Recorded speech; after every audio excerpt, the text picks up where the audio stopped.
അങ്ങനെ big boss season 7 രണ്ടാമത്തെ ക്യാപ്റ്റനായി ഷാനവാസ് തിരഞ്ഞെടുക്കപ്പെട്ടു. ഷാനവാസ്, ബിന്നി, അഭിലാഷ് ഇവർ 3 പേരുമായിരുന്നു മത്സരിച്ചത്. ഒരു ബൊമ്മ, അവരുടെ തന്നെ ഫോട്ടോ വെച്ച ബൊമ്മയെ ആരാദ്യം തല്ലി താഴെ വീഴ്ത്തുന്നോ അവർ ജയിക്കും എന്നുള്ളതായിരുന്നു ഗെയിം. അതിൽ ജയിച്ചത് നമ്മുടെ ഷാനവാസാണ്. ശരിക്കും അഭിമാനം ഷാനവാസ്. കാരണം ഒരു ബിഗ് ബോസ് മെറ്റീരിയൽ തന്നെയാണ് ഷാനവാസ്, നമുക്ക് സംശയമില്ലാതെ പറയാനായിട്ട് പറ്റും. ലൈവിലായാലും മറ്റ് എപ്പിസോഡിലായാലും നമുക്ക് ഷാനവാസിൻ്റെ പ്രകടനം ഒരു കുറ്റവും പറയാനില്ലല്ലേ. മറ്റുള്ളവർ ഒരുപാട് പ്രകോപിപ്പിക്കാനൊക്കെ ശ്രമിക്കുന്നുണ്ടെങ്കിലും പുള്ളി ഒന്നിലും വീഴാതെ ശരിക്കും പുള്ളിക്ക് വരുന്ന ദേഷ്യത്തെ പോലെ ഒരു ചിരിയിലൂടെയാണ് പുള്ളി പ്രതിഫലിപ്പിക്കുന്നത്. അപ്പോൾ പുള്ളിയുടെ ക്യാപ്റ്റൻസി എങ്ങനെ ഉണ്ടാവും എന്നുള്ളത് വെയിറ്റിംഗ് ആണ്. ശരിക്കും നല്ലൊരു ഗെയിമർ തന്നെയാണ് കേട്ടോ ഷാനവാസ്.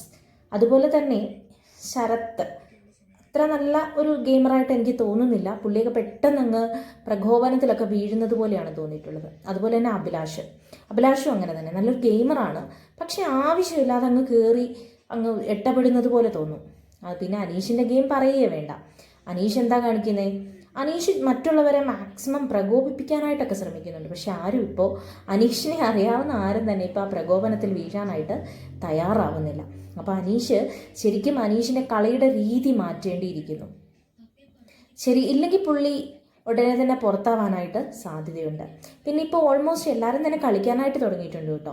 ഈ സീസണിൽ നമുക്ക് പുറത്താക്കേണ്ടത് കളിക്കാത്ത ആളുകളെയാണ്. ഈ കളിച്ച് മുന്നോട്ട് വരുന്ന ആളുകളെ നമുക്ക് ശരിക്കും ഇഷ്ടമില്ലായിരിക്കും, പക്ഷെ അവർ വേണം. അവരുണ്ടെങ്കിലേ ഗെയിം മുന്നോട്ട് പോകത്തുള്ളൂ, അല്ലെങ്കിൽ ബിഗ് ബോസ് നല്ല രീതിക്ക് മുന്നോട്ട് പോകത്തുള്ളൂ.